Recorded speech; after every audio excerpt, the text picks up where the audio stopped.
señoras y señores, vamos a ser todo lo puntuales que podamos, han pasado unos minutos, pero estamos en buena hora. Bienvenidos al Centro Asturiano de Madrid, que es la casa de todos los asturianos y de todos los amigos de Asturias, un rinconín del Principado, aquí en la capital de España. Hoy tenemos un nuevo encuentro de educación y salud, un espacio y un tiempo para el diálogo científico, amistoso, pedagógico, sanitario, unos encuentros que llevan varios cursos y son posibles gracias a la Asociación Española e Iberoamericana de Medicina y Salud Escolar y Universitaria, que preside nuestro amigo el doctor Antonio Sáez Crespo, hoy en tierras caribeñas, Paco, porque se ha ido con motivo de un proyecto de cooperación internacional que se llama Nuevo Futuro y está activado estos días en la capital de la República Dominicana, en Santo Domingo. De manera que desde allí nos manda un abrazo, porque se lo he comunicado por este medio tan instantáneo que es WhatsApp, y así me lo ha transmitido. Y deseamos, por otra parte, que tenga el mayor de los éxitos al doctor Sáez con esa labor que está realizando concretamente para mejorar la vida de muchos niños, jóvenes, familias en situación de exclusión social. Y gracias, Antonio, con él, pues a tantos compañeros y amigos de la asociación que a lo largo de estos cursos, de estos años, han pasado por esta tribuna para hablarnos de muchos temas de sus respectivas especialidades. De forma genérica, pues hablamos de odontología, precisamente me ha llamado el doctor López Bermejo, que también ha tenido un contratiempo, odontología, podología, nos han hablado también de temas psicológicos, psicopatológicos, pedagógicos y, en fin, también de oftalmología, muy interesantes todos. Muchas gracias, desde luego, a cuantos se han acercado a este salón, compañeros, alumnos, amigos todos, también dos de las hijas del doctor Alonso Fernández, acompañados de su esposo, muchos amigos que le acompañan. Pues es una satisfacción enorme el que nos podamos encontrar. Mi agradecimiento también a Mercedes Pescador, de la editorial, muchas gracias, de la editorial Lo que no existe, que pese a esta denominación, pues efectivamente es muy existente y perceptible, como lo muestra también la joven que está, Alicia, creo que es su nombre, pues un poco ofreciéndonos algunos de los títulos últimos publicados en esta editorial del doctor Alonso Fernández, Genios y Creativos, y también otros sobre la depresión, precisamente en forma de entrevistas que realizó, si no me equivoco, con la propia Mercedes. De manera que se pueden comprar, adquirir a buen precio esta misma tarde. Tuve la dicha de compartir esta misma mesa con Mercedes Pescador este año para presentar el libro Genios y Creativos. Fue un acto multitudinario y de Mercedes, pues podríamos decir con sus propias palabras que es una empresaria de la comunicación que batalla cada día por demostrarse a sí misma que todo es posible. Compatibilizar la labor familiar, la labor empresarial y además hacerlo muy bien, o por lo menos intentarlo, que ya es hacerlo en cierto modo bien, porque hay personas por distintos motivos que ni siquiera lo intentan. Muchas gracias, Mercedes. Y gracias, por supuesto, también al presidente adjunto, a mi izquierda, Andrés Menéndez, un hombre muy versátil, siempre dispuesto a apoyar, a colaborar en muchas actividades de esta casa, y bueno, pues realmente una satisfacción enorme. Del profesor don Francisco Alonso Fernández tengo que comenzar diciendo que es amigo personal e institucional, como ya lo era de mi padre, don Rutilio, y también del anterior presidente, don Cosme Sordo, que en paz descanse. Él me ha insistido, me refiero al doctor Alonso, en que no diga apenas nada de su currículum. Tengo un currículum breve, pero por fuerza lo tengo que sintetizar, y me tienes que disculpar, Paco, porque realmente es algo extraordinario, ejemplar, como ustedes van a ver, si es que no lo saben, pues comprobarán enseguida. Catedrático emérito de Psiquiatría y Psicología Médica de la Complutense, presidente de honor de la Sociedad Europea de Psiquiatría Social, entre otros muchísimos méritos, manzana de oro de este centro asturiano, asturiano universal. Hemos de recordar que para él la psiquiatría pues es sobre todo una especialidad humanística, humanizadora, global, ecléctica, antropológica, miembro de la Real Academia Nacional de Medicina. Su primer destino profesional fue el de médico de guardia en el Hospital Psiquiátrico de Oviedo, La Calellada. Doctor honoris causa por 4 universidades, Montevideo, Santo Domingo, Maimónides de Buenos Aires y Fernando Pessoa en Portugal. Profesor honorario de otras 7 universidades. Profesor invitado por casi todas las universidades españolas y varias radicadas en distintos continentes. Fundador y director de la Escuela Oficial Universitaria de Especialización en Psiquiatría de Sevilla y director de la misma en Madrid. Presidente honorario de la Red Universitaria de Discapacidad y Salud Mental. Director del Dispensario de Higiene Mental y Psiquiatría en el Instituto Provincial de Sanidad, La Coruña y de Sevilla, posteriormente. Fundador y director del Club de Socioterapia de La Coruña, el primero de España. Director del Centro Piloto de Diagnóstico y Orientación Terapéutica del Patronato Nacional de Asistencia Psiquiátrica. Director del Dispensario Antialcohólico de Galicia, de la Dirección General de Sanidad. Jefe del Departamento de Psiquiatría del Hospital Universitario de Sevilla y del de Madrid. Fundador y director de la Escuela de Especialización en Psiquiatría para Ayudantes Técnicos Sanitarios, clínica psiquiátrica privada que él ha llevado durante unos 40 años también aquí en Madrid.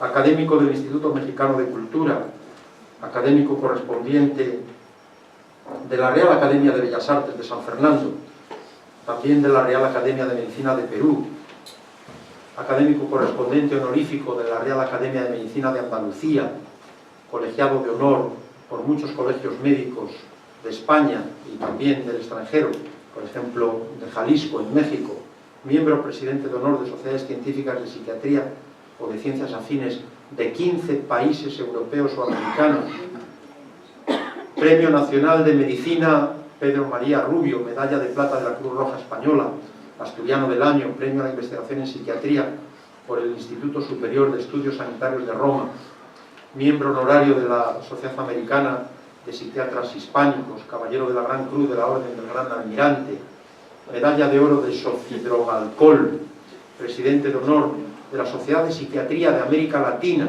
Premio Habla de Paz, Premio a la Excelencia Sanitaria por el Instituto Europeo de Salud y Bienestar Social, adscrito a la Organización Mundial de la Salud, presidente de honor del Instituto de Psiquiatras de Lengua Española, condecoración profesor Honorio Delgado por el Grupo Latinoamericano de Estudios Transculturales, cargos en sociedades científicas de muchos países, primer presidente de la Sociedad Española sobre el Alcoholismo y de las Drogodependencias, también presidente de la Sociedad Española de Psicopatología de la Expresión, miembro de comités científicos, por ejemplo, además director del Instituto de Psiquiatras de Lengua Española,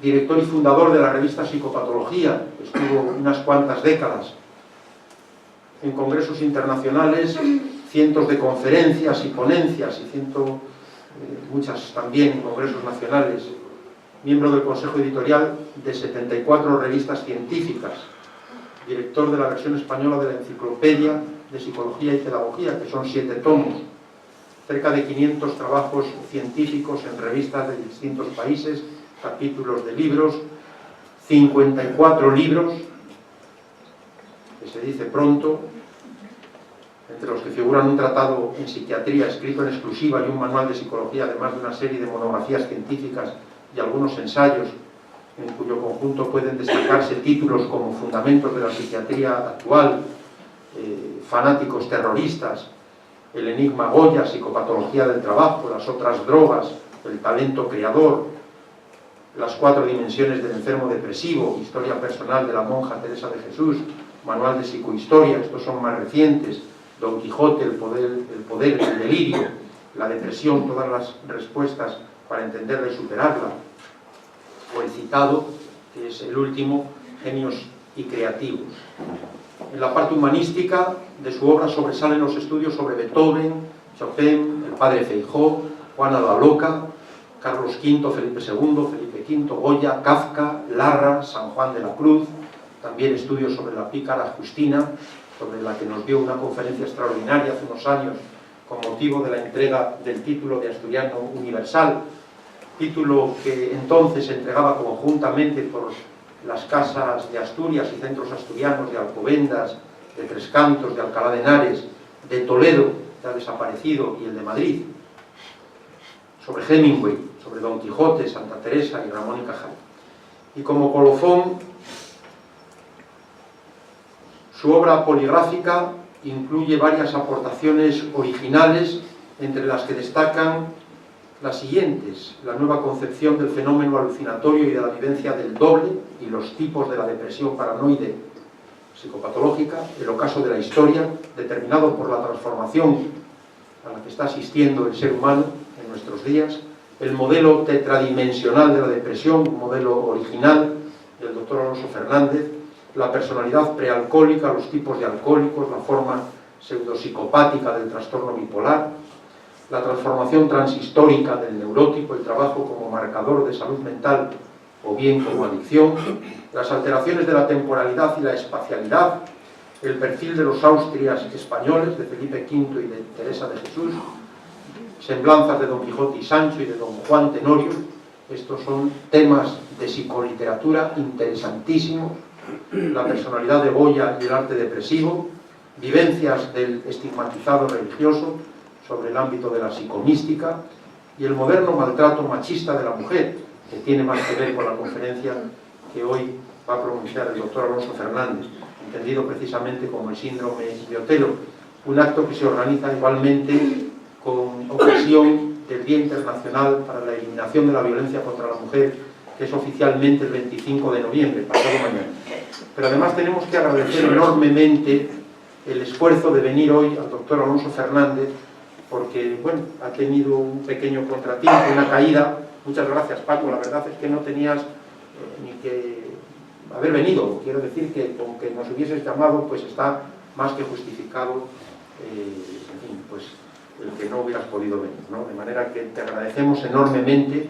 Yo quiero recordar que dentro de pocos días vamos a publicar una separata electrónica con un resumen de la conferencia de hoy, el maltrato de la mujer identificado como síndrome de Otelo, y también este currículum que he leído muy deprisa. Es un currículum abreviado. Podrán imaginarse ustedes la amplitud de todos los méritos académicos, profesionales, clínicos del doctor Alonso Fernández. Precisamente hace unos años, concretamente en 2002, hace ya 15 años, la prestigiosa revista Anthropos de Barcelona le dedicó un número por completo, que son cerca de 200 páginas, a la vida y a la obra del doctor Alonso Fernández, y se titula justamente así: Francisco Alonso Fernández, psiquiatría en la clínica, en la sociedad y en la cultura. Ahí escriben numerosos autores, conocedores de su obra y de su persona, y bueno, pues es muy interesante también para tener más referencias sobre la trayectoria académica, científica del doctor Alonso Fernández. Tiene patentado un método para la detección, el diagnóstico, la clasificación y el seguimiento de la depresión, que es el único instrumento originario español con una validez y fiabilidad contrastadas, precisamente en ese modelo al que antes nos referíamos, modelo tetradimensional de la depresión. Y en función de la temática, su obra escrita se distribuye en los siguientes géneros: temas clínicos, que ya hemos mencionado, temas sociales, como el misticismo o el terrorismo, temas psicohistóricos, que también nos hemos referido a algunos, y temas antropológicos sobre la libertad y el sentido del trabajo. Verdaderamente, doctor Alonso Fernández, querido Paco, es un gran honor tenerte, como siempre, en esta casa, todo un lujo. Y nada más, tienes la palabra, muchas gracias por acudir y muchas gracias a todos ustedes.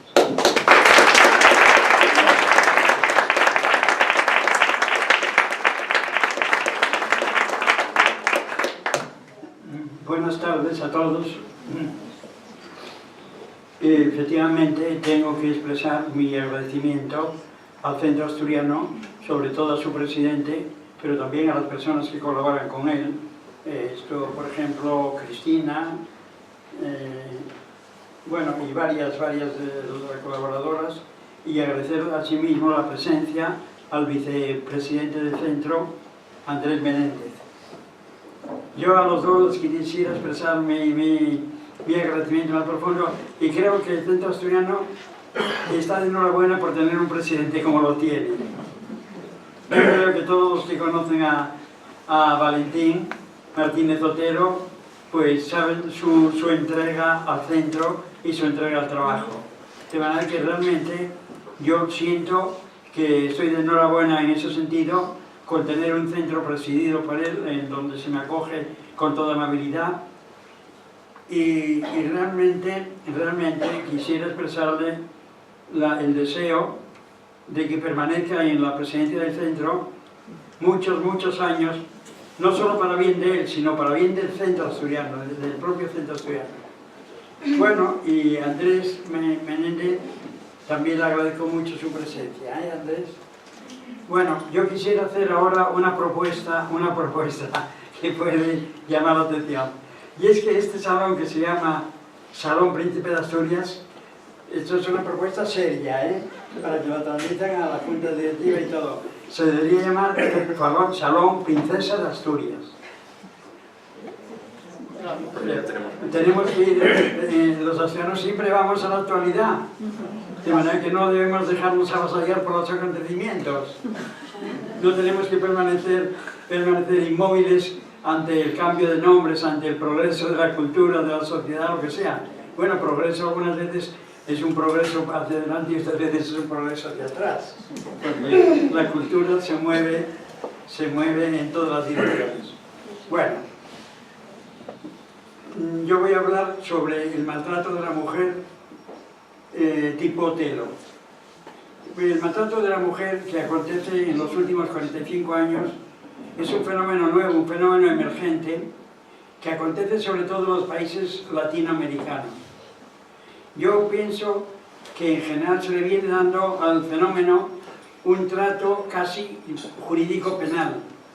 Y yo desde este punto de vista protesto porque creo que se debe considerar también la salud mental del maltratador. El maltratador generalmente tiene una precaria salud mental. Hay que recuperarlo, con lo cual desde luego la seguridad de la mujer crece muchos átomos, pero sobre todo es que es un problema, el maltratador tiene problemas de salud mental y es un discapacitado para mantener una relación de pareja, mientras no se le modifique. Entonces aquí tiene que haber una labor terapéutica en ese sentido. Bueno, ahora he dicho que emerge sobre todo en los países occidentales. Esto no quiere decir que en los países occidentales las mujeres estén peor que los países afroasiáticos, que los países poco evolucionados, todo lo contrario. En los países poco evolucionados hay una serie de maltratos a la mujer, de violencia física, imposición de prostitución, esclavitud, etc. De manera que realmente la prostitución es siempre primaria y salvaje en todas partes, el maltrato de la mujer. Quiero decir, el maltrato de la mujer es siempre primario y salvaje en todos los ámbitos, pero en unos ámbitos es más primario y salvaje que en otros. En cuanto a fechas, he dicho hace 45 años. ¿Qué ocurre entonces hace 45 años? Pues que hasta hace 45 años las chicas, las muchachas, eran educadas con arreglo a un sistema patriarcal autoritario, con la finalidad inconfesable, pero ahí está, de hacerlas incapaces para llevar una vida independiente. Fíjense ustedes, esto es como una síntesis de lo que ha ocurrido en los países occidentales hasta hace 45 años. Se las educaba para que tuviesen un tutor, para que no fuesen independientes. Bueno, en consecuencia parecían obedientes, sumisas, por dentro yo digo encorsetadas, inhibidas, por fuera enjauladas, prisioneras. Esto hasta hace 45 años, entonces realmente la violencia no tenía razón de ser, porque eran unas criaturas completamente sometidas. Hace 45 años ocurre el control de la natalidad, con arreglo al advenimiento de la píldora contraceptiva.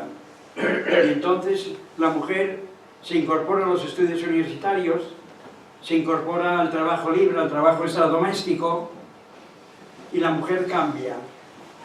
Al compás de este cambio de la mujer se producen otros fenómenos que voy a citar solamente, que son la revolución sexual, la crisis de familia, la crisis de pareja, y sobre todo, porque esto es lo que nos trae aquí, el cambio también masculino.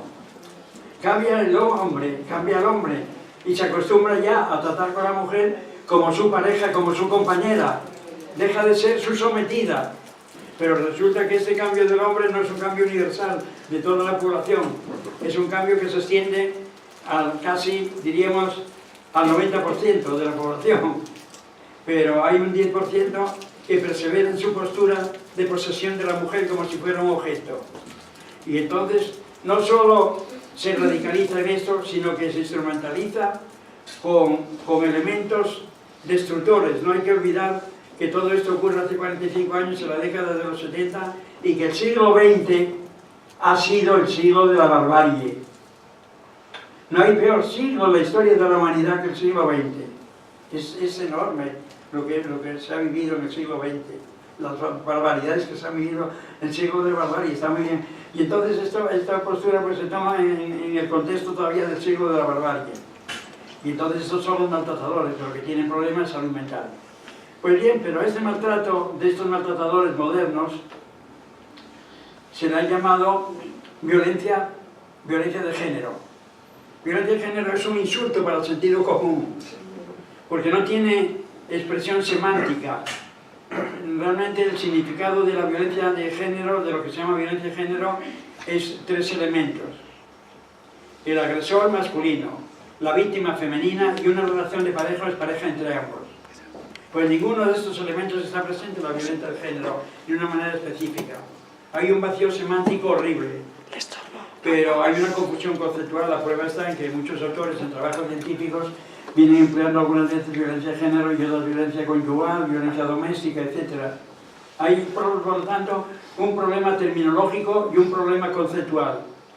Un problema conceptual no solo por lo que he dicho, sino porque además resulta que la violencia, lo que se llama violencia de género, los estudios se realizan como si la violencia fuera un comportamiento abstracto, prescinde del maltratador.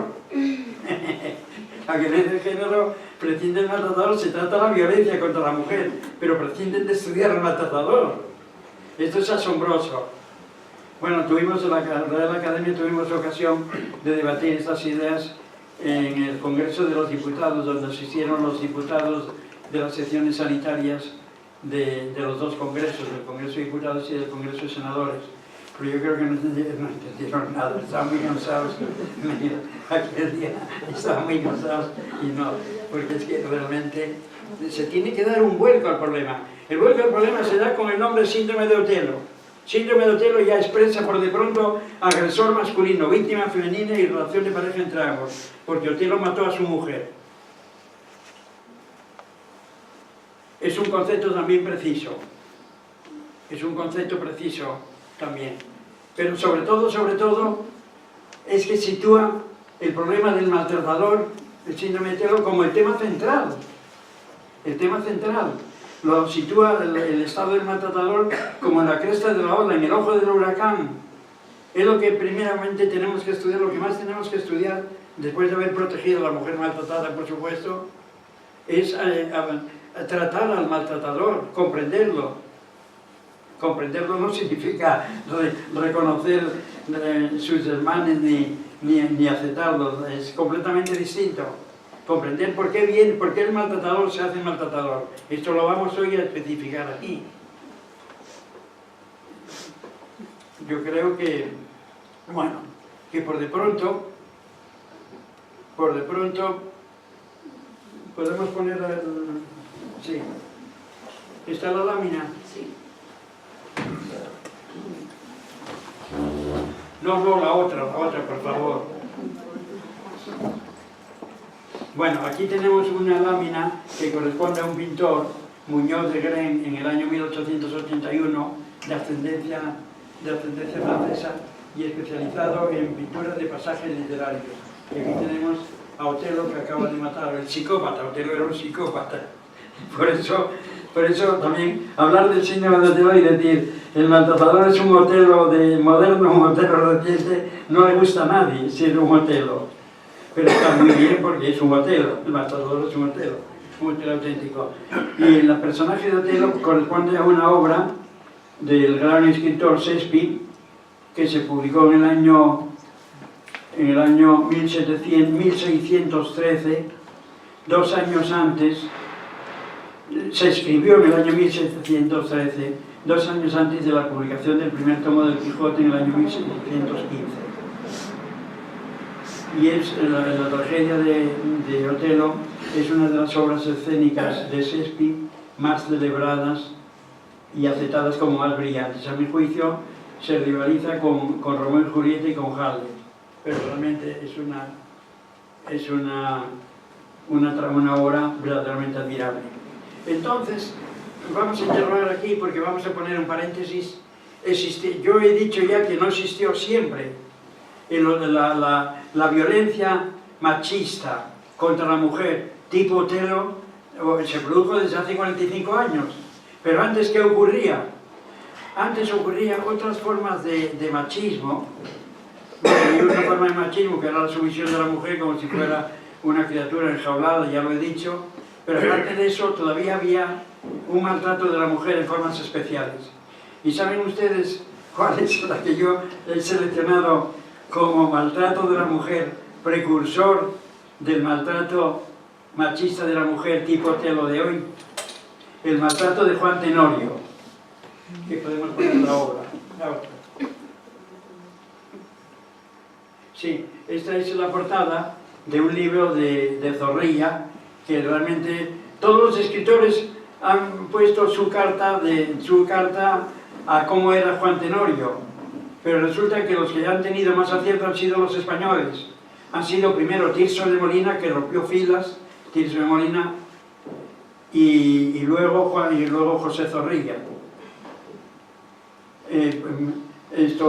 Tengo que decir que en marzo, a mediados de marzo, daré una conferencia a la Academia de Medicina sobre don Juan Tenorio.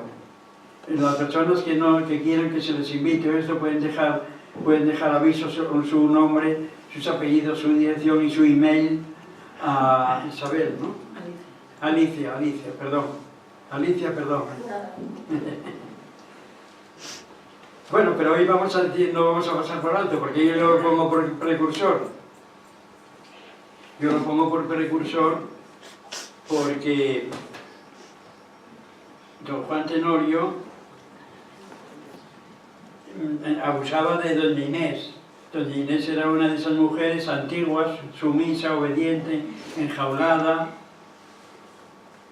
y como dicen hoy, estrecha, se dice. Bueno, estrecha. Entonces todas las mujeres eran estrechas. Sí, puritanas, sí. Y ya no hay, aquí figura también el comentador, pero figura don Juan como un varón muy lucido.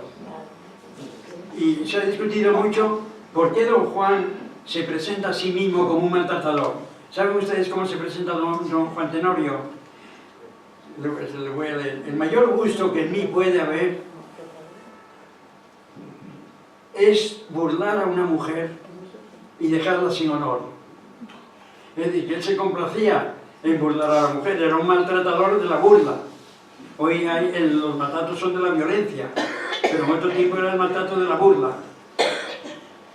Y se ha discutido mucho cómo era Juan Tenorio, y hubo un doctor español al que yo admiro mucho, y tuve ocasión de conocerlo además y estudiar con él, que era Gregorio Marañón, que hizo su carta a don Juan Tenorio y explicó que don Juan Tenorio realmente era un inmaduro biosexual, de escasa virilidad. Y entonces hubo una revolución en España, porque hubo gente que hasta se enfadó con Marañón porque diciendo, pero ¿cómo pones a don Juan Tenorio de escasa virilidad?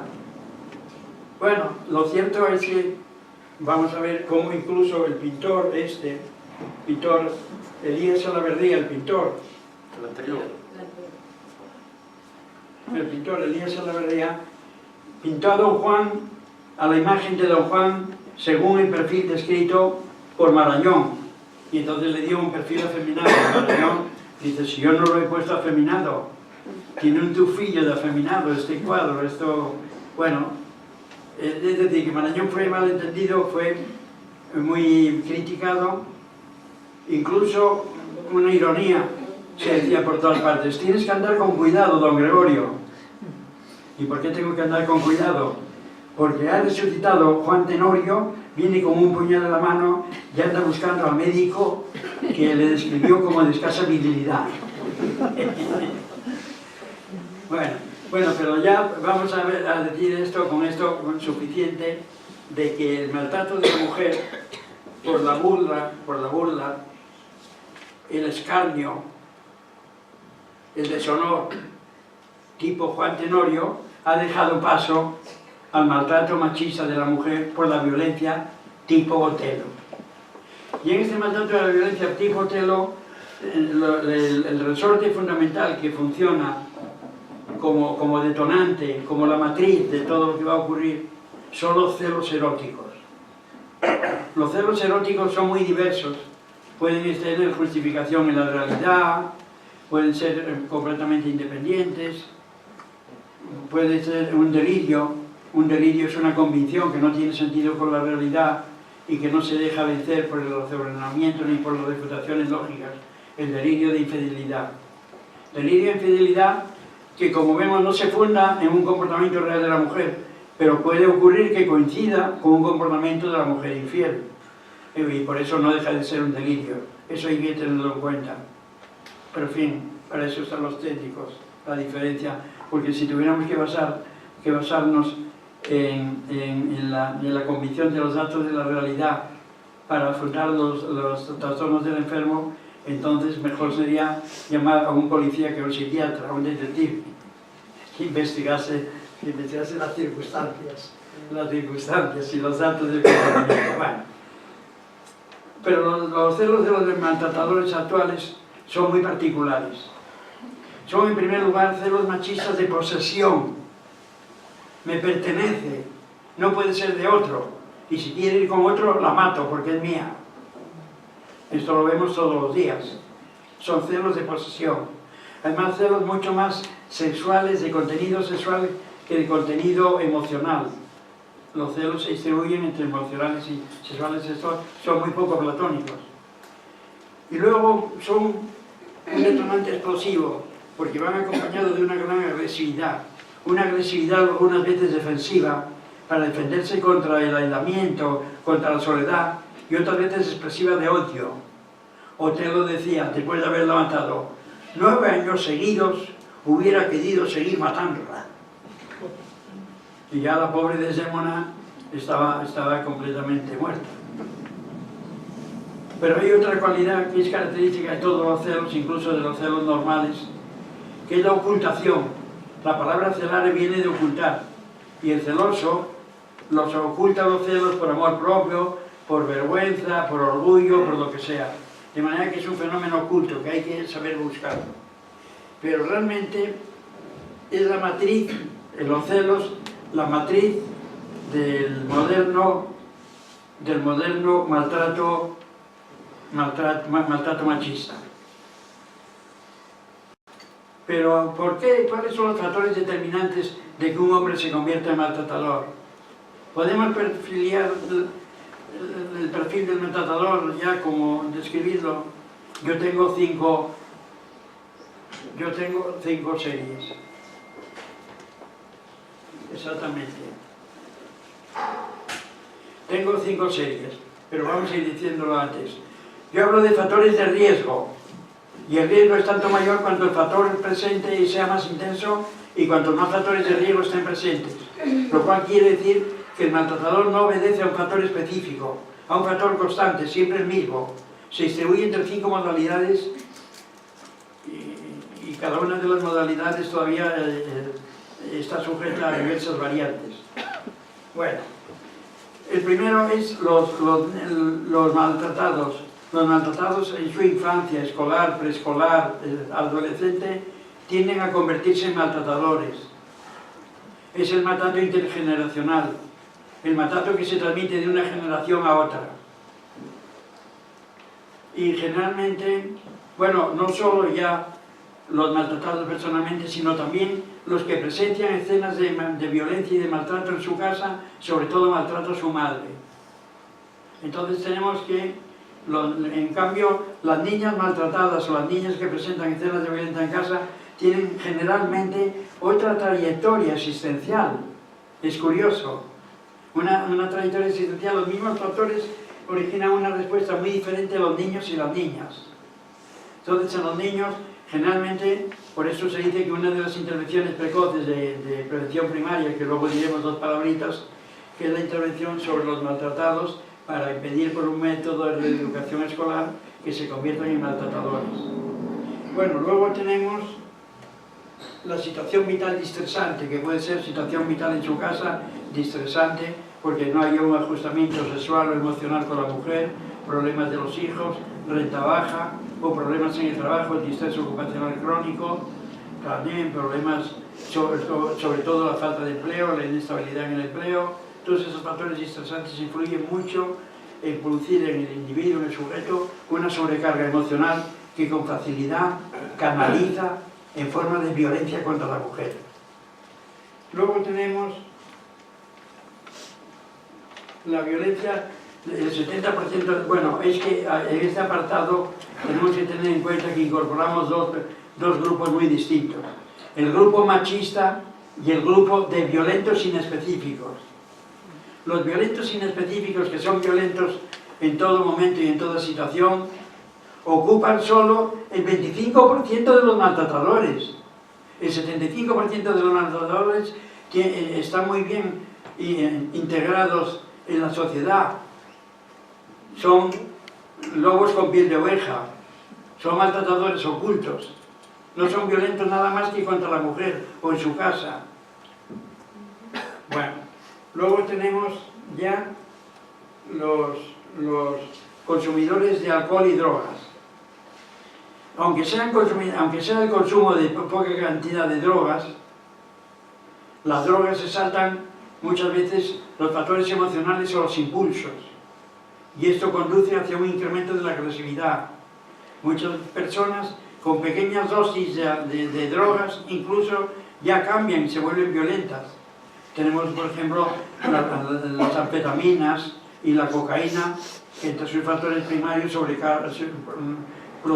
sobresalen los comportamientos agresivos. Pero también tenemos los productos cannábicos que estimulan la inestabilidad emocional y conducen a convertir a una persona en violenta. Esto no quiere decir que siempre ocurra así. Estamos hablando de factores de riesgo. Pero el factor de riesgo de las drogas más importante es el alcohol. El alcohol científicamente se le ha llamado la molécula de la violencia.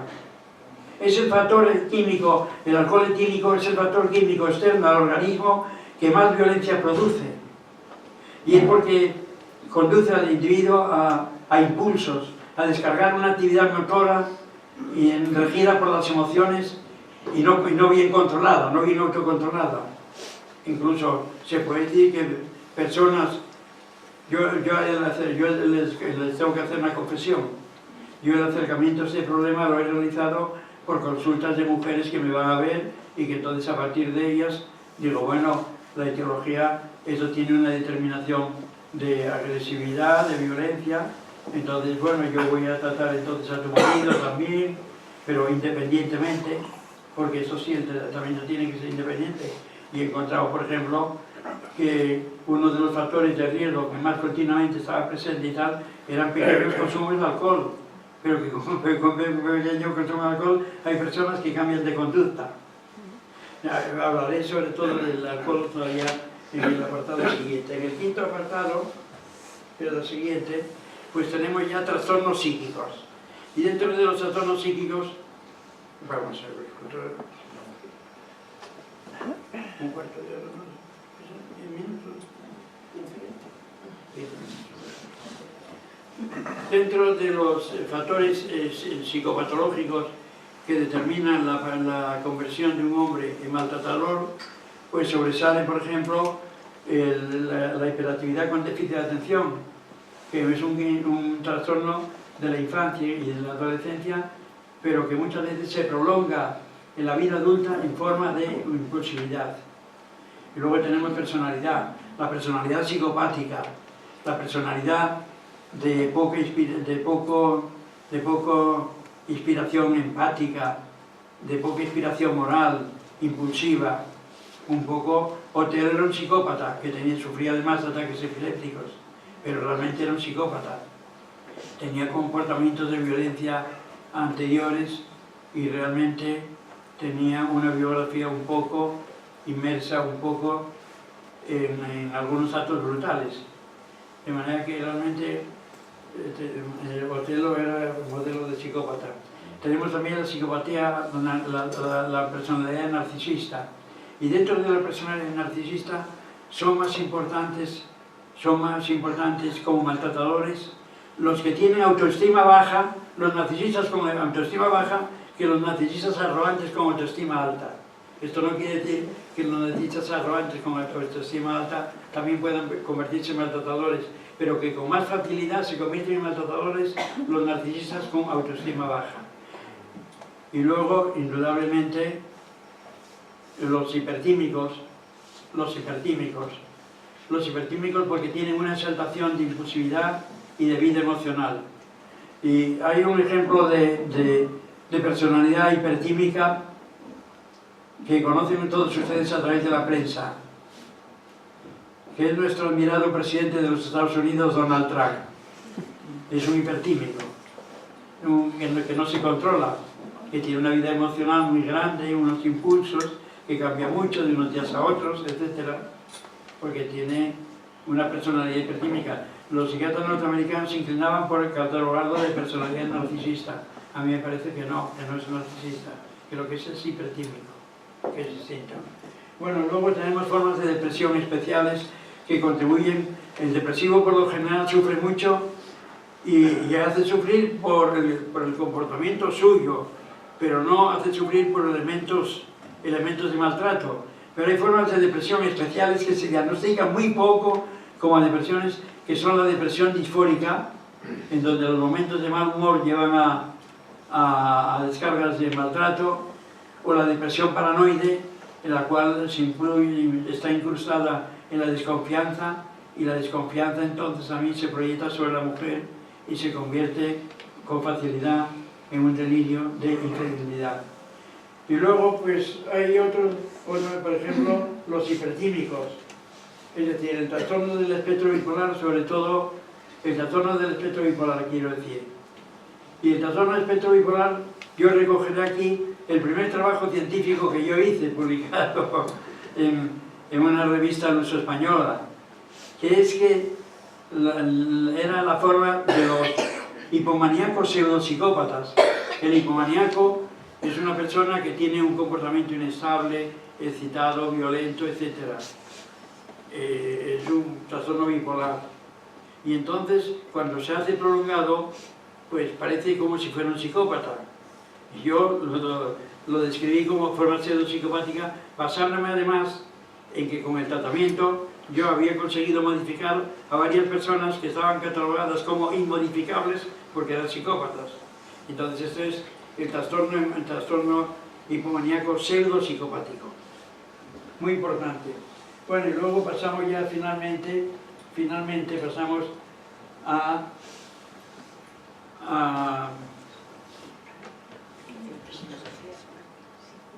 sí, adicción químico-social. Dentro de las adicciones sociales, las más frecuentes son las más productoras de maltrato machista, son la adicción al trabajo, la persona que se entrega al trabajo y no sabe qué viene con el trabajo, y realmente entonces se convierte muchas veces en un maltratador de su hogar, se le reconoce antes por su comportamiento en el hogar más que en el propio trabajo. Y luego, sobre todo, adictos al juego, adictos a la ruleta, adictos a los videojuegos, adictos a las apuestas. Entonces, realmente, esos son los adictos sociales. Y dentro de los adictos químicos sobresale, por supuesto, la adicción al alcohol. Podemos decir que hay dos momentos en los que el consumo de alcohol para un adicto al alcohol se convierte en peligrosísimo para la mujer, que es el consumo adictivo, que consume alcohol porque se siente inseguro, se siente torpe y quiere sentirse mejor, y entonces bebe y se convierte no solo en sentimiento de satisfacción consigo mismo, sino también en un comportamiento destructor contra los demás. Y el momento tóxico, cuando el alcohólico empieza a sufrir un deterioro de la inteligencia, un deterioro del cerebro, que es el alcoholismo crónico. Por lo tanto, si resumimos la intervención del alcohol, la presencia del alcohol como factor de riesgo presente en los maltratos machistas, tenemos que confesar que el alcohol es quizá uno de los factores de riesgo más frecuentes. Bien que sea consumo moderado, consumo abusivo, consumo adictivo, consumo tóxico. Hay estadísticas de autores en los que el alcohol está presente en el 90% de las maltratadas, del comportamiento de los maltratadores. De manera que ya tenemos aquí una serie de personas para referirnos a ellos para procurar hacer prevención primaria. Pero, en fin, pero eso lo diremos después. Desde el punto de vista de los tipos de violencia, hay la violencia física y la violencia emocional o psíquica. Ya todo el mundo más o menos sabe lo que significa eso. Pero hay la violencia sexual. Y la violencia sexual no todo el mundo sabe lo que significa. La violencia sexual es un comportamiento sexual obligado por la imposición de las amenazas o de la fuerza física. Todo comportamiento sexual obligado, sí, desde luego es maltrato, está incluido en el maltrato. Ya lo decía Pitágoras, el maestro de las matemáticas y de la filosofía, el antiguo sabio griego de Samos, que decía, para realizar la relación sexual tiene que haber un consenso, decía él, entre los dos cónyuges. Hoy diríamos entre él y ella, porque ya esto de cónyuges se ha pasado de rosca. Bueno, y luego tenemos otra violencia que generalmente se omite mucho en los estudios, es la violencia microterrorista. La violencia microterrorista es un comportamiento absoluto de un varón que se impone por terror a la mujer y que transforma a la mujer en una marioneta. ¿Y por qué lo llamo microterrorista? Pues lo llamo microterrorista porque cumple todas las condiciones desde el punto de vista del terrorista de Adamo terrorista. El comportamiento es de terror, pero de las raíces socavadas. Y el comportamiento es de terror, pero de un terror muchas veces disimulado. Frecuente entre los mafiosos también, que llaman comportamiento de gato frío. Es decir, un gato frío, un gato que está dispuesto a lanzarse sobre tu cara, pero que de momento está ahí presente, esperando y tal. ¿Y por qué lo llamo microterrorista? Porque generalmente los comportamientos terroristas son comportamientos de masas. Lo dice un adagio chino. Mata a uno para aterrorizar a 1000. Un comportamiento, por lo tanto, masivo. Y aquí es un comportamiento personal, de persona a persona. Por eso le llamo microterrorista. Bueno, generalmente estas formas de violencia, estos tipos de violencia se asocian entre sí. Y se van asociando entre sí de unas veces de una manera fija, repetitiva, siempre lo mismo, pero generalmente con tendencia a progresar, o en ciclos, o en episodios. Tienen muchas formas de manifestarse el terrorismo, pero repetitivo, siempre el mismo, pero otras veces cambia muchísimo de forma de unos momentos a otros. Por eso se ha hablado de maltrato proteiforme, en alusión a Proteo, el personaje mitológico griego que cambiaba de forma con arreglo a sus deseos. Y aquí tenemos otra cuestión a debatir, porque el acto este es un acto de, vamos a ver, no, de educación no, es una conferencia coloquio, ¿no? Es una conferencia coloquio, de manera que ustedes luego van a tener la palabra para intervenir. Bueno, pero un fenómeno importante, ¿qué es la interrupción de la violencia? ¿Qué ocurre con la interrupción de la violencia? Pues muchas veces que el maltratador hace promesas de que todo va a cambiar, manifestaciones de culpa, pero generalmente puede quitarlo ya, se suspende todo ya. Generalmente son sobre actuaciones, o actuaciones sinceras pero que tienen poca estabilidad. Por eso llamar a estos episodios lunas de miel, como se ha llamado, y crear en la mujer ilusiones engañosas, esto es totalmente falso. Son falsas lunas de miel. Falsas lunas de miel. Una vez que el maltrato se ha iniciado, es muy raro que tenga un final espontáneo, sin una actuación sobre aquello que está pasando allí. Las actuaciones sobre el maltrato son independientes en la maltratada y en el maltratador. La psicoterapia de pareja, la psicoterapia de familia están hasta contraindicadas. Tratamiento individual de la maltratada, tratamiento individual o colectivo del maltratador, pero independientes. La maltratada, lo primero naturalmente que hay que hacer es la protección contra el maltrato y contra el peligro de que atente contra su vida, etc. Y el maltratador, pues hay que realizar un tratamiento sobre él, muchas veces individual o colectivo, muchas veces respaldado por un mandamiento judicial, incluso acompañado de algún mandamiento, de alguna indicación judicial que puede ser penal o alternativa, como es la imposición de alejamiento, o la prestación de servicios a la comunidad. Bueno, pero sobre todo luego tener en cuenta el tratamiento médico-psiquiátrico, que se distribuye, diríamos, entre 3 sistemas. Remodelación de la personalidad, rehabilitación psicosocial o tratamiento ya totalmente psiquiátrico o ambulatorio o en régimen de hospitalización. Y entonces ya sobre esto, tener en cuenta que además disponemos de muchos métodos psicoterapéuticos, la psicoterapia interpersonal, métodos socioterapéuticos en relación con prestar servicio a los demás, métodos farmacológicos. Hay 5 familias de psicofármacos que son muy expresivas también contra la violencia. Entonces tener en cuenta que hay esos 3 sistemas que he dicho, pero respaldado por una serie de procedimientos activos contra la violencia en general y sobre todo contra la violencia machista. Yo llego ya al final y quiero ya sin abusar de su paciencia, llegar a 3 propuestas. 3 propuestas. Primera propuesta, prevención primaria. ¿Cómo hacemos la prevención primaria?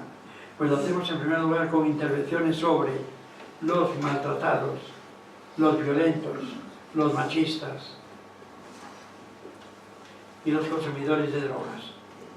Tenemos ahí 4 grupos ya. 4 grupos en donde se puede realizar ya intervención primaria. Ya el destino de estas personas va a ser con toda probabilidad convertirse en maltratadores. Vamos a tratarlos antes de esto, prevención primaria. Pero al mismo tiempo, una educación no machista. Bueno, aquí es donde entramos en problemas. Y seguramente habrá alguien que diga más o menos antimachista, pero no antimasculinista. Yo creo, es decir, que llevar hasta una igualdad los procedimientos pedagógicos de niños y niñas.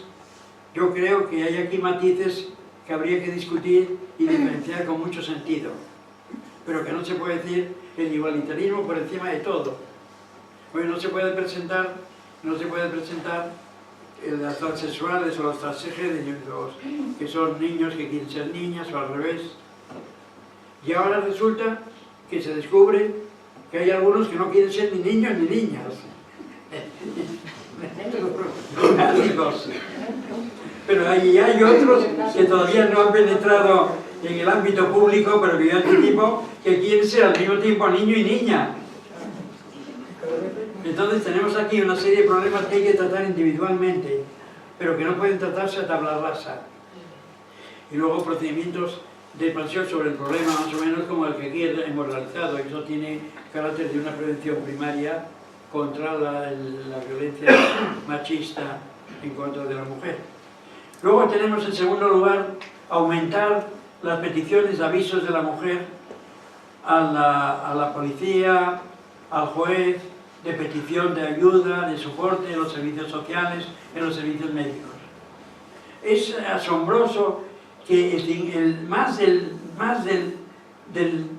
75% de las mujeres asesinadas no han comportado peticiones de ayuda, de socorro, ni nada de esto. Es asombroso. Más del 75%. Entonces hay un problema ahí, incrementar las peticiones de la mujer, para lo cual las mujeres, cuando se eduquen con más autonomía, son capaces de protestar y de tomar iniciativas en contra del maltratador. Pero también es que se sientan seguras, porque muchas mujeres no denuncian porque dicen, si voy al médico, si voy a la asistencia social o tal, el maltrato se va a incrementar y mi vida va a correr más peligro. Y entonces esto tiene relación efectivamente con que se ha despachado el maltratador con una pena a lo mejor, bueno, pero sobre todo con una indicación de alejamiento. Y esa indicación de alejamiento aislada lo que sirve es para incrementar todavía más los celos del maltratador. Ha habido algún maltratador que me ha dicho, es que ahora mi mujer me la va a pegar con el juez. ¿Te das cuenta, no? Realmente es asombroso esto. Bueno, por lo tanto, prevención primaria, tratamiento de estimulación a la mujer para que denuncie con más frecuencia, y en tercer lugar el tratamiento del maltratador, un tratamiento personalizado, basado en esos tres sistemas terapéuticos, pero acompañado muchas veces de otros procedimientos psicoterapéuticos, socioterapéuticos, de medicamentos, etc. Pero un tratamiento personalizado. Hay que dar por fracasado el tratamiento del maltratador por una pena y por una orden de alejamiento, hay que darlo por fracasado. Hay que incluso muy en cuenta el tratamiento del maltratador. Y el tratamiento del maltratador, repito, que ha de ser un tratamiento personalizado, pero persiguiendo el objetivo común de convertir esa persona, el maltratador, en un hombre con capacidad para llevar una vida de pareja y que ya no implique ningún riesgo para la integridad de la mujer. Esa es la finalidad del tratamiento de los maltratadores. Bueno, y nada más, desearle mucha suerte en la vida y que tengan pocos tropiezos con los maltratadores. Muchas gracias.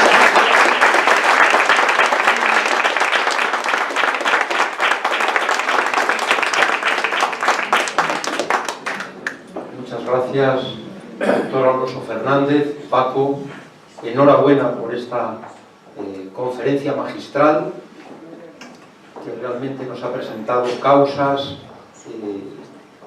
nos presenta igualmente el síndrome de Otero como una novedad a tener muy en cuenta para explicar este maltrato de la mujer, y por supuesto también vías preventivas para, en lo posible, evitar que se presente. No sé si alguien quiere, siguiendo las indicaciones del doctor Alonso Fernández, realizar alguna pregunta, algún comentario. Bueno, por orden, en este caso el presidente adjunto Andrés Menéndez quiere iniciar. Bueno, lo primero, felicitar al doctor, por lo que has dicho, por esta conferencia magistral, y luego mostrar mi admiración por esa enorme capacidad con tanta fuerza, sino más que en ocasiones anteriores, que se podía haber comunicado con el auditorio sin necesidad de micrófono. Es una gran satisfacción, y eso a pesar de ese accidente que siempre rebaja un poco las energías. Muy bien. Bueno, la pregunta. Decía usted al principio que los padres educaban a las hijas para ser esposas, obedientes y tal. Y mi pregunta es esta. ¿Educaban así a las hijas porque eran unos ignorantes o unos tiranos? Yo no sé si realmente ellos creían que las mujeres eran seres inferiores y que no tenían capacidad para más y había que educarlos de acuerdo con esa capacidad que tenían. Gracias. Bueno, no. La educación fue hasta hace 45 años y realmente era un sistema social. Ya sabemos que cuando hay un sistema social, una orientación social del tratamiento de un problema, se impone, pues todo el mundo sigue porque somos un poco, en ese sentido, seres gregarios. Y vamos como las ovejitas, vamos en manada. Entonces, realmente, lo que querían era simplemente tenerlas seguras. No, si lo hacían por quererlas, pero tenerlas seguras.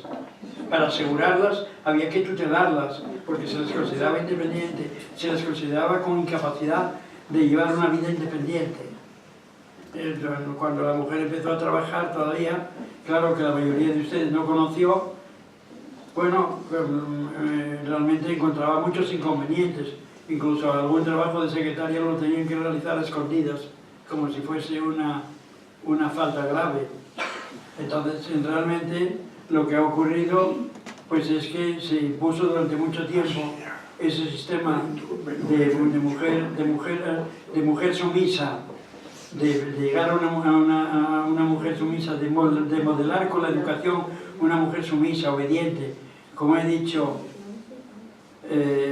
encorsetada, enjaulada. Bueno, y era el sistema pedagógico habitual y desde luego el resultado pues era una mujer con incapacidad de llevar una vida independiente, pero realmente es que se la quería por el cariño tutelarla, porque se le consideraba pues más bien con esa incapacidad y con esos riesgos de llevar una vida independiente que había que protegerla. Entonces realmente lo que se puede interpretar esto también como una educación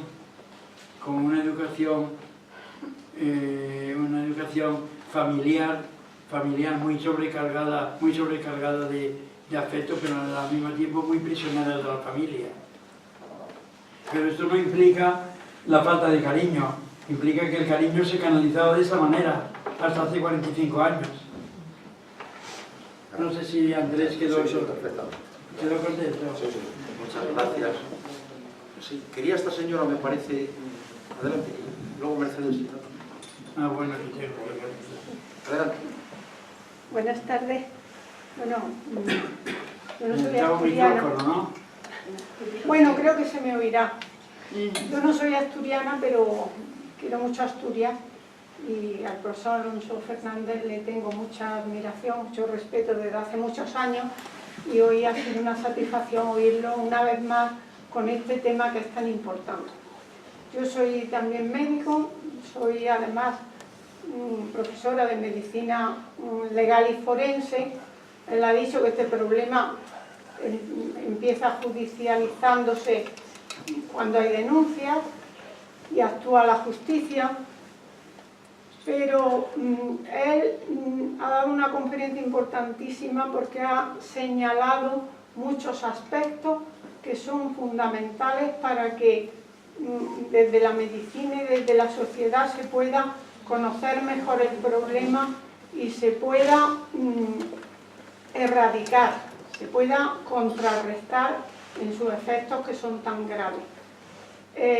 Yo quería señalar, porque cuando se habla de este tema, pues habitualmente somos muchas las personas que escuchamos, a los que nos ilustran, nos enseñan sobre el mismo. Pues cuando se habla en la televisión pueden ser millones, en otros foros somos menos, pero pero todas las personas que oímos, pues somos familiares muchas veces, con mucha frecuencia, porque la violencia está mucho más extendida de lo que vemos. Somos familiares unas veces de víctimas y otras veces del señalado como maltratador. Entonces yo creo que debemos darnos cuenta de que en los diferentes medios, desde las diferentes perspectivas que se puede luchar contra la violencia, una es la familiar, porque cuando sabemos que un familiar nuestro es víctima de violencia, tenemos que comprometernos y no esconder como si eso no pasara, porque la mujer no denuncia porque no encuentra apoyo en la sociedad, pero antes que la sociedad está su familia. Y los maltratadores, porque nosotros hemos visto, y yo segura que don Francisco también, bueno, pues que el maltratador muchas veces encuentra mucho apoyo en su propia madre, en su propia hermana, en su propia familia, que le quitan importancia, que culpan a las mujeres, que hace esto mal, que hace... Seamos responsables de que ayudar al problema es traerle a la realidad al maltratador y a la víctima, y como don Francisco ha dicho, que acaben en el médico cada uno para sus necesidades. Vamos, no sé lo que opina el profesor. Muchas gracias. María, la persona que ha intervenido, María Castellanos, es profesora catedrática y además es académica en la Universidad, en la Academia, en la Real Academia Nacional de Medicina de España. Y ha sido la primera mujer catedrático en la historia de España, que ha roto filas. Yo ya ha planteado un problema que tiene una gran importancia. Efectivamente, las iniciativas de la mujer maltratada pueden dirigirse en tres direcciones: hacia la policía o el juez, hacia los médicos o los servicios sociales, y hacia los familiares y los amigos, que es lo que ella ha destacado. Y que con mucha frecuencia los familiares o los amigos pues no realizan una comprensión del problema, sino que tratan de arreglarla, de ajustarla al maltratador. Ya verás cómo esto pasa, esto es una tormenta, etc. De manera que también tenemos que modelar la actitud en general de la sociedad y de las familias ante este problema, diciendo que cuando una persona se queje de maltrato, una mujer se queje de maltrato, hay que atenderla seriamente y no mirar para otro lado. Yo creo que es el punto de vista de María Castellanos, de la profesora María Castellanos, que yo comparto y cuya intervención yo le agradezco por su profundidad y por su puntualidad en intentar el diana básico, uno de los dianas básicos, y que yo había pasado por alto, que es el comportamiento de la familia y el comportamiento de la sociedad.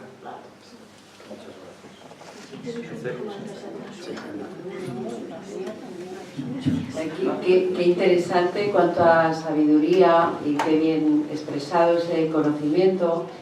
Y claro, hay títulos memorables, ¿no? Mi marido me pega lo normal, hija aguanta, frases que a uno le dicen cuando sufre en casa y tiende a barrer la porquería y a meterla debajo de la alfombra, ¿no? Que es una actitud humana muy comprensible, pero claro, no sirve para erradicar el problema.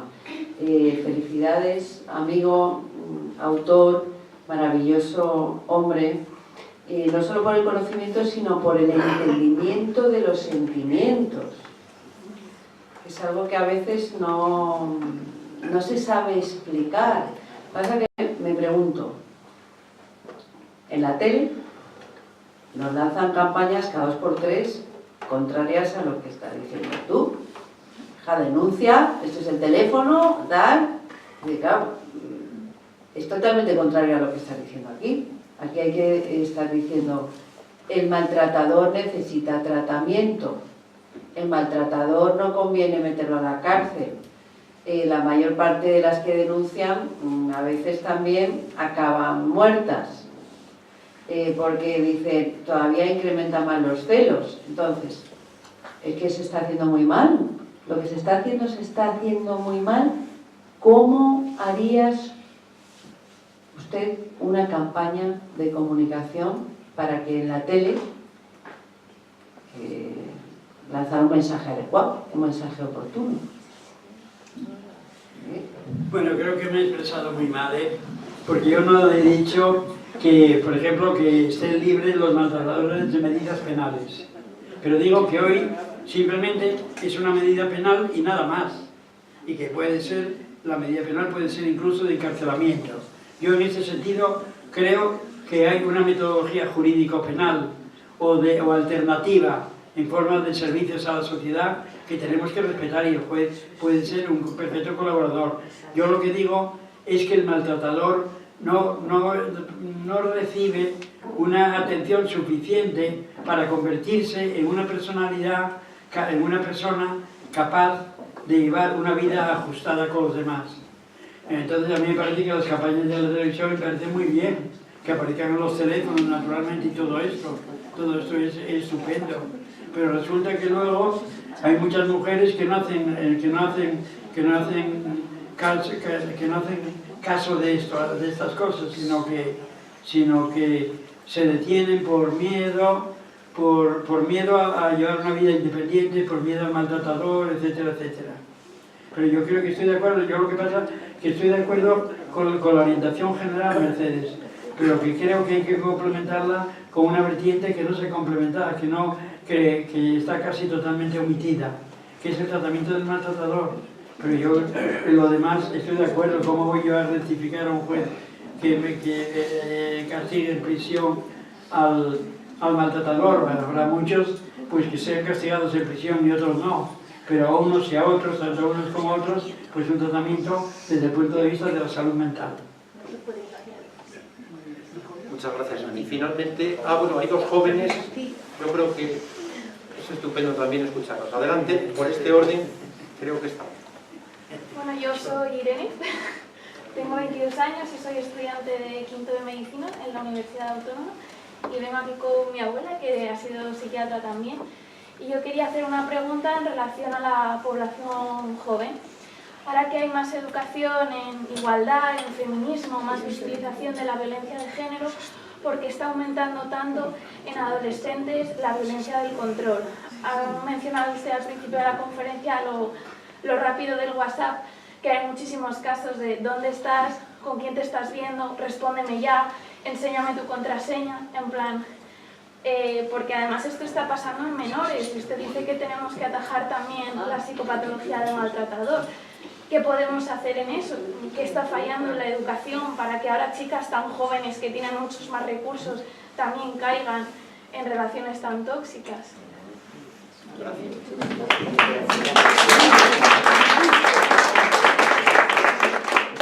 Pues efectivamente ahora hace irrupción la violencia machista, el síndrome de Otelo en los adolescentes, y toma una forma tecnológica, porque es el control por el WhatsApp, por el teléfono, actividades de control. El maltrato, pues indudablemente esas actividades de control son ya como indicios de que estamos ante un maltratador, indicios. No vamos a catalogarlo, pero indicios que si no modifica su conducta, sino que la va acentuando, estamos ante un maltratador que persigue el control de la mujer y que persigue el control de su pareja, de su adolescente, de su chica, porque considera que la chica es suya y que no puede hacer nada que él no sepa. Entonces, indudablemente, el maltrato de adolescentes comienza siendo un maltrato tecnológico, y es una forma nueva que no existía antes. Así que muy agradecido por llamar la atención sobre esto, porque es una forma de inicio del maltrato machista actual, contemporáneo. Gracias. Y ya por último, por ahí atrás. Recuérdanos el nombre, por favor. Raquel. Raquel. Sí. Pero si te aproximas, Raquel, te daríamos hasta el micro. Acércate, Raquel. Bueno, hablo alto. Bueno, pues bien, hablas alto. Quería preguntarle, porque usted ha comentado que las agresiones durante la infancia y la juventud son un factor de riesgo muy importante para convertirte en un futuro maltratador. Y a mí me parece súper curioso ese factor de riesgo, porque se supone que las mujeres, por ejemplo, que han sufrido abusos en la infancia, tienden más a empatizar cuando son adultas con otras personas, y me gustaría que explicase por qué eso es un factor de riesgo en los hombres. ¿Qué puede pasar por su cabeza para que no empaticen con personas, sino que sientan agresividad hacia otra persona cuando ellos también han recibido esa agresividad? No sé si me he explicado. Te refieres a cómo los maltratados se convierten en maltratadores, ¿no? Sí, ¿por qué? Fundamentalmente, sí. Sí. Pues bien, pues se convierten en maltratadores por dos cosas. Porque hacen violencia aprendida y violencia genética, violencia heredada. Violencia genética heredada del padre que es agresor, que es maltratador. Y violencia aprendida porque en la infancia, en la educación, tomamos los modelos de conducta que vemos en nuestros familiares. Eso es lo que más influye. De manera que una familia violenta, pues con adultos violentos, pues desde luego los chicos escolares, preescolares, adolescentes, pues van a tener una gran constitución hacia la violencia. Y entonces me has dicho también por qué las chicas no, ¿verdad? Sí. Pues las chicas realmente es que reaccionan de manera distinta. Las chicas en ambientes maltratados se convierten por lo general en mujeres muy inhibidas, mujeres muy introvertidas, mujeres incluso, yo diría que hasta mojigatas.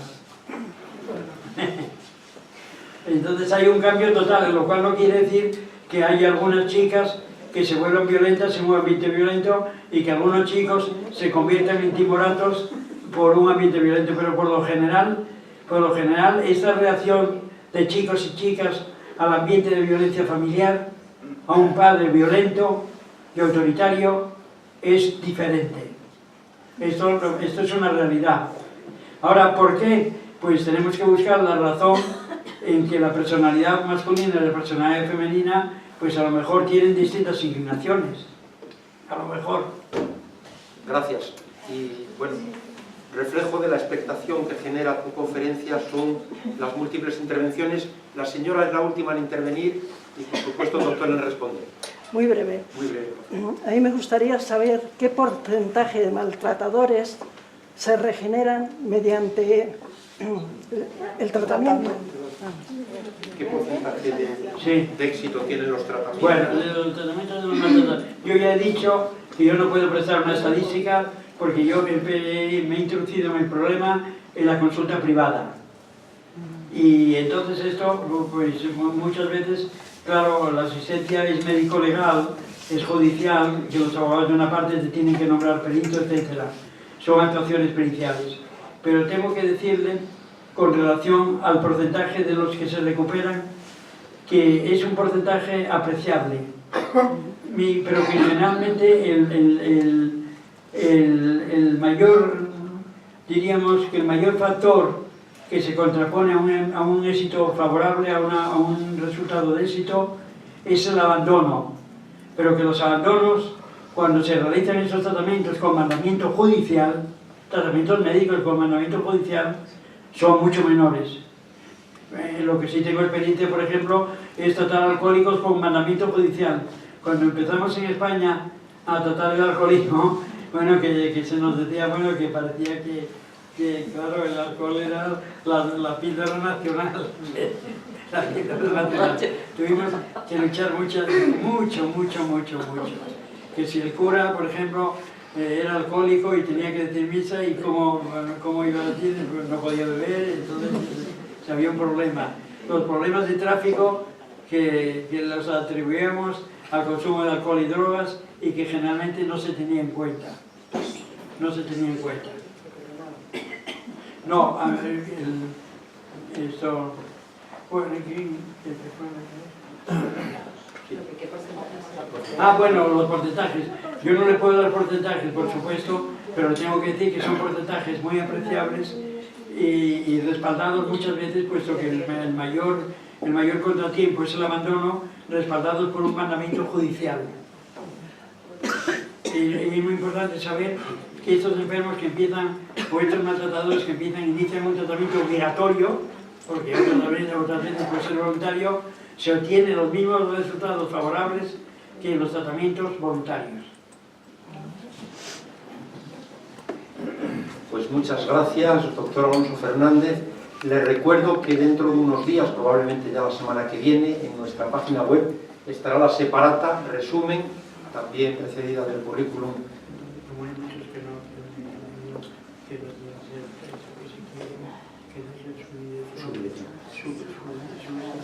Muy bien, eso es. Y alguien, por favor, si quiere que se le envíe, pues nos deja, me parece que a través de Alicia, que está allí al lado de la puerta muy amablemente, pues recogerá el correo electrónico.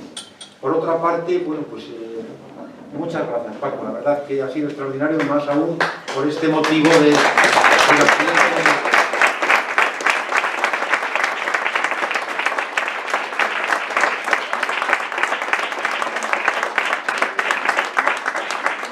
Una ovación muy sonora.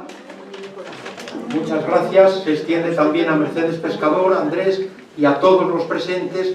Pero yo quiero decir que los beneficios del doctor Alonso Fernández pasan ahora del plano, vamos a decir, mental, por la información que nos ha proporcionado, al plano físico, porque la generosidad es enorme y ahora vamos a poder disfrutar de un aperitivín, gracias a él, cortesía del doctor Alonso Fernández, que tenemos aquí a continuación. Así que muchas gracias a todos.